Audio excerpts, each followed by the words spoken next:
오늘 주신 하나님의 말씀은 요엘서 3장 14절부터 21절까지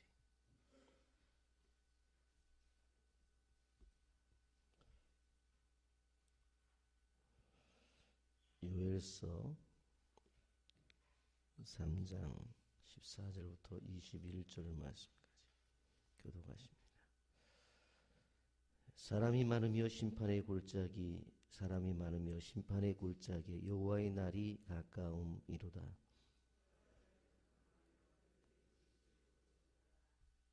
여호와께서 시온에서 부르짖고 예루살렘에서 목소리를 내시리니 하늘과 땅이 진동하리로다. 그러나 여호와께서 그의 백성의 피난처 이스라엘 자손의 산성이 되시리로다.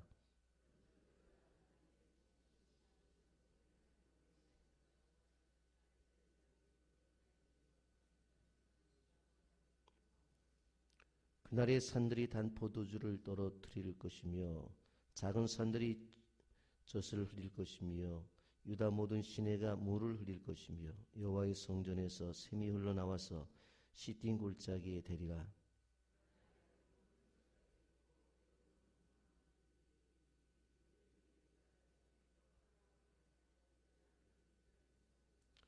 유다는 영원히 있겠고 예루살렘은 대대히 있으리로다.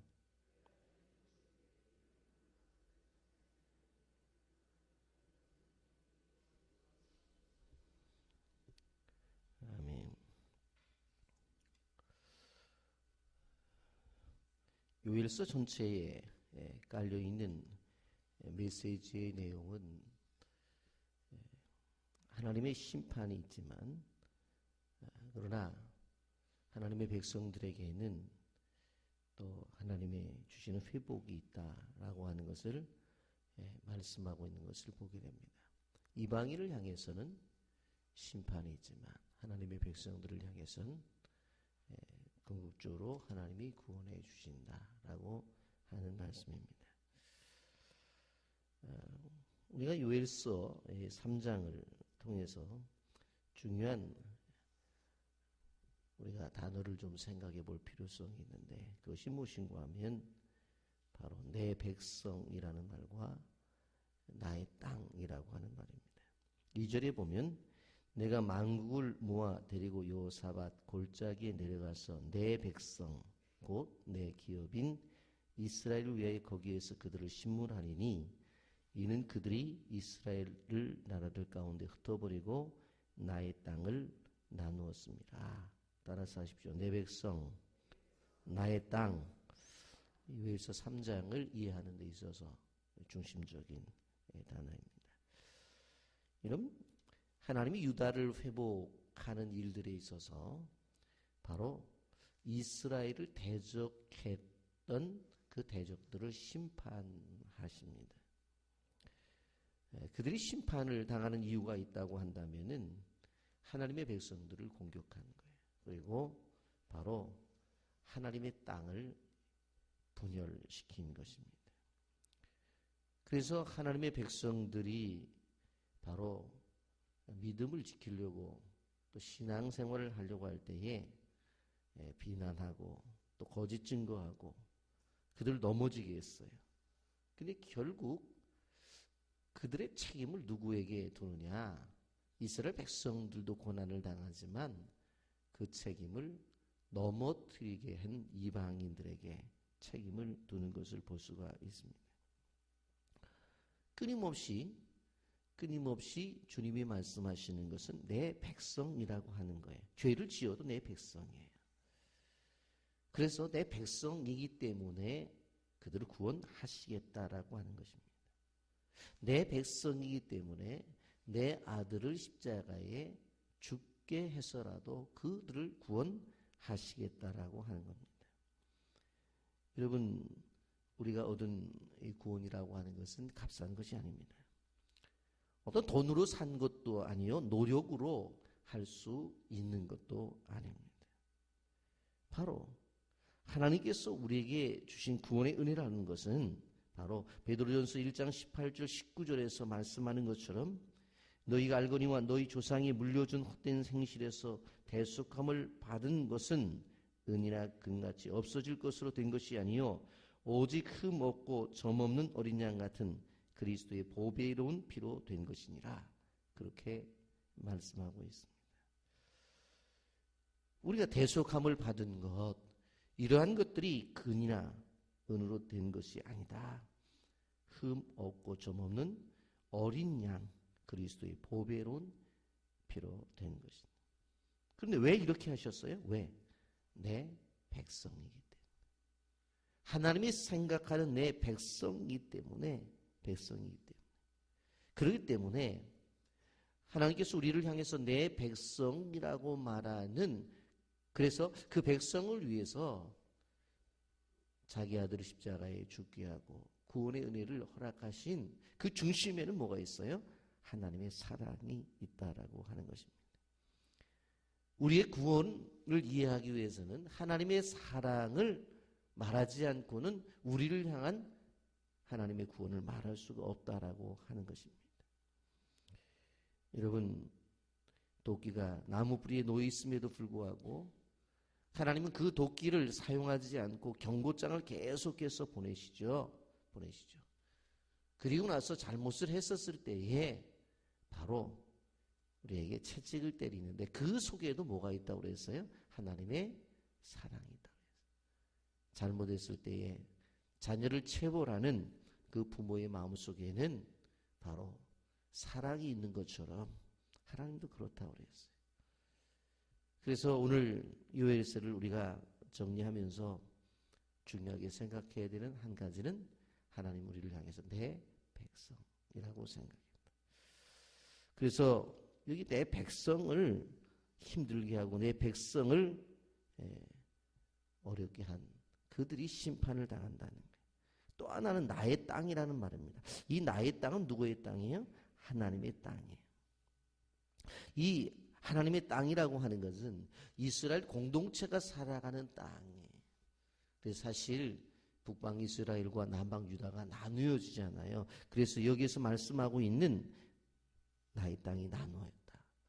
근데 그 땅을 나누었던 바로 북방 이스라엘을 멸망시켰던 아수르도 멸망을 당하고 바로 남방 유다를 멸망시켰던 바벨론도 멸망을 당해요. 그런데 이스라엘 공동체가 바로 우리는 하나의 교회로 우리가 성경이 말하고 있는데 결국 하나님의 백성들이 거하는 땅, 그 땅이 이스라엘이라고 하면 나라고 우리가 생각해 볼 때 이 땅은 하나님의 교회입니다.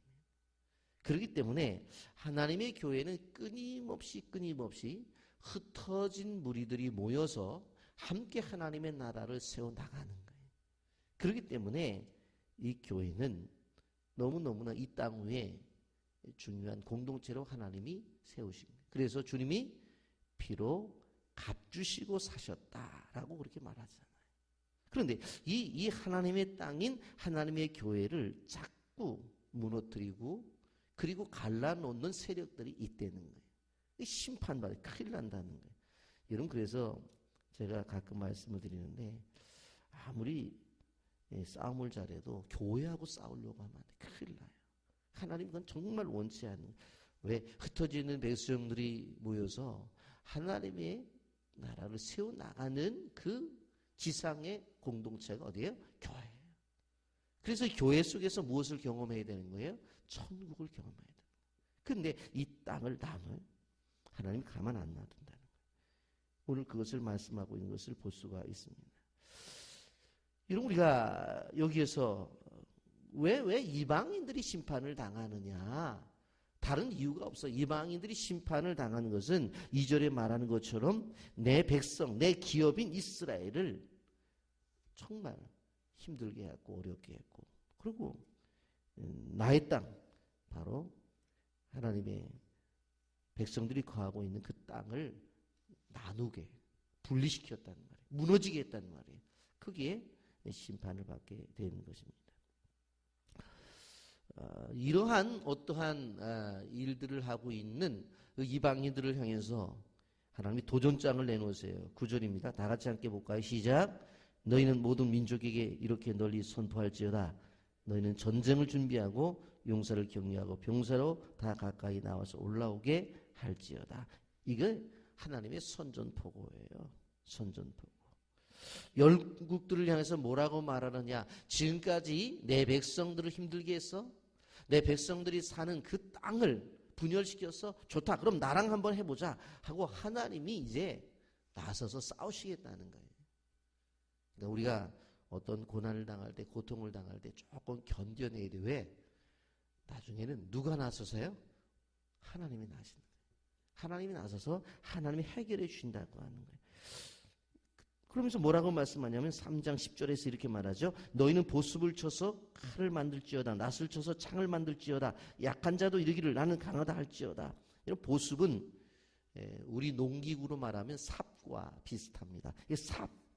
삽을 쳐서 칼을 만들어라. 낫을 쳐서 창을 만들어라. 농기구를 다 가지고 뭘 만들어? 전쟁을 할 수 있는 무기를 만들라. 그렇게 말씀하고 있어요. 왜? 너희들이 그래서 나랑 한번 싸워보자는 거예요. 너희들이 농사를 지으려고 집에 삽도 있지. 너희들이 농사를 지으려고 칼도 있지. 좋아. 그렇다면 그걸 가지고 창을 만들어, 칼을 만들어라는 거예요. 예? 그래서 아주 강한 군대를 만들어라. 그리고 나랑 한번 해보자. 그렇게 말씀을 하는 것입니다. 그런데 성경 이사야서와 미가서를 보게 되면 하나님이 하나님의 백성들을 향한 회복에 대한 것은 반대로 나타나요. 제가 읽어드릴게요. 이사야서 2장 4절에 보면 그가 열방 사이에 판단하시며 많은 백성을 판결하시니 우리가 그들의 칼을 쳐서 보습을 만들고 그들의 창을 쳐서 낫을 만들 것이며 이 나라와 저 나라가 다시 칼을 들고 서로 치지 아니하며 다시는 전쟁을 연습하지 아니하리라. 하나님이 주시는 평화의 세대가 오게 되어지면 어떤 일이 벌어진다는 거예요? 전쟁을 할 때 사용했던 칼이 필요 없잖아요. 그래서 칼을 쳐서 삽을 만들어요. 또 창을 쳐서 낫을 만들어요. 미가서 4장 3절에도 이렇게 말합니다. 그가 많은 민족들 사이에 이를 심판하시며 먼 곳 강한 이방 사람을 판결하시리니 우리가 그 칼을 쳐서 보습을 만들고 창을 쳐서 낫을 만들 것이며 이 나라와 저 나라는 다시 칼을 들고 서로 치지 아니하며 다시는 전쟁을 연습하지 아니하고 라고 말씀해요. 여러분, 평화의 시대가 오는 걸 이야기해요. 여러분, 그러므로 오늘 여기에서 요엘서 3장 10절에서 말씀하고 있는 것과 이사야 2장 4절과 미가서 4장 3절은 정반대의 개념으로 나타나요. 근데 지금은 뭐예요? 하나님께서 이렇게 말씀하시는 거예요. 보습을, 삽을 쳐서 칼을 만들어라. 그 낫을 쳐서 창을 만들어. 그리고 나랑 한번 해보자라고 하는 것입니다. 이제 무슨 얘기예요? 전쟁의 시대가 온다라고 하는 것입니다. 그러면서 뭐라고 말해요? 13절에 이렇게 말씀을 해요. 너희는 낫을 쓰라. 곡식이 이것도다. 와서 밟을지어다. 포도주 틀이 가득히 차고 포도주 독이 넘치니 그들의 악이 크미로다. 그랬어요.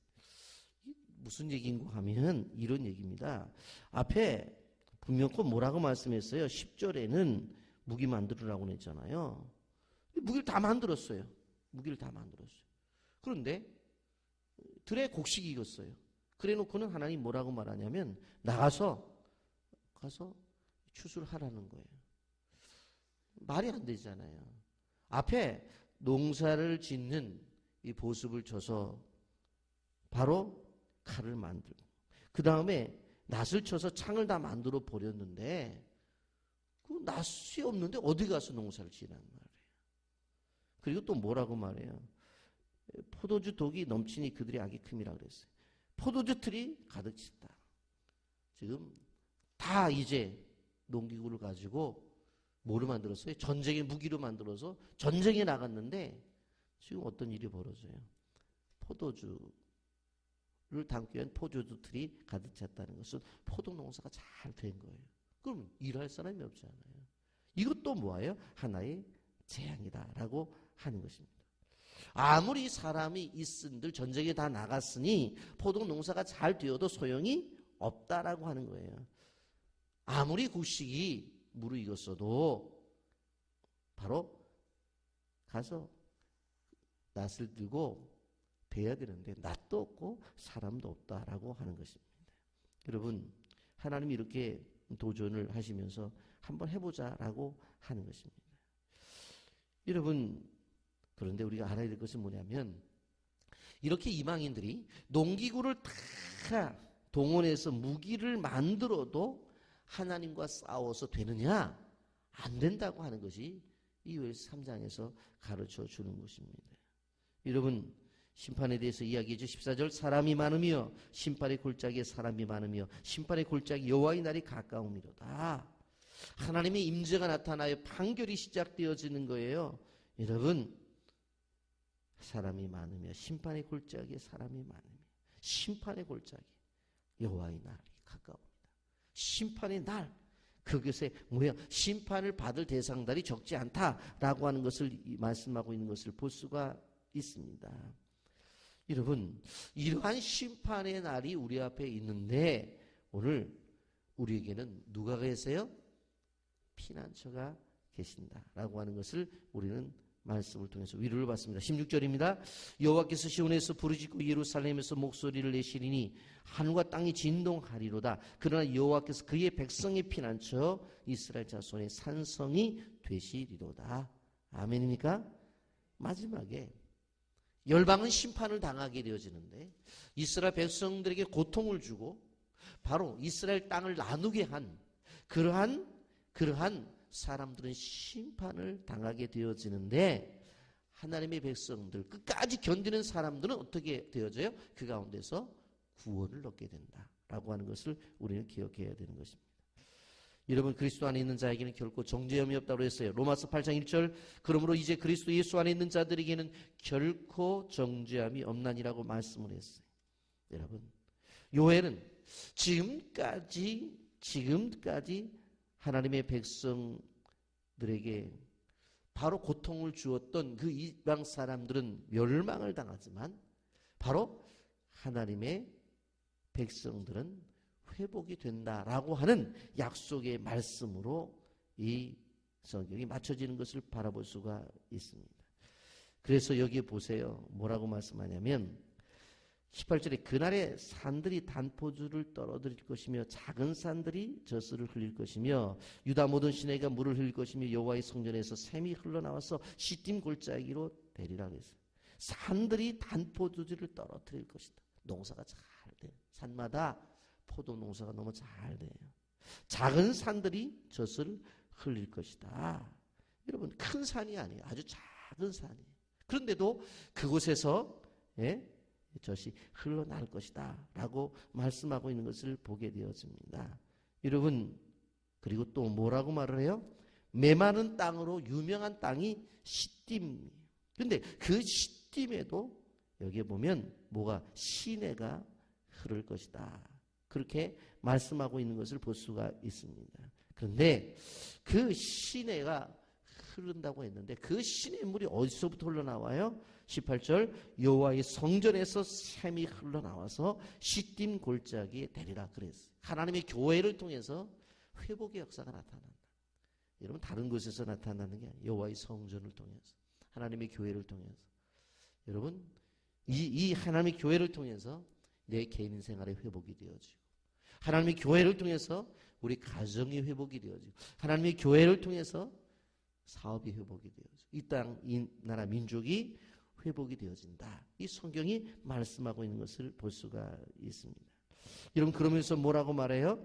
여기 보면 지금까지는 강포를 행한 대적자들이 살고 있었던 여러분 애굽과 에돔이 너무너무 풍요가 있었어요. 그런데 19절 보세요. 그러나 애굽은 황무지가 되겠고 에돔은 황무한 들이 되리니 이는 그들이 유다 자손에게 포악을 행하여 무지한 피를 그 땅에서 흘렸습니다.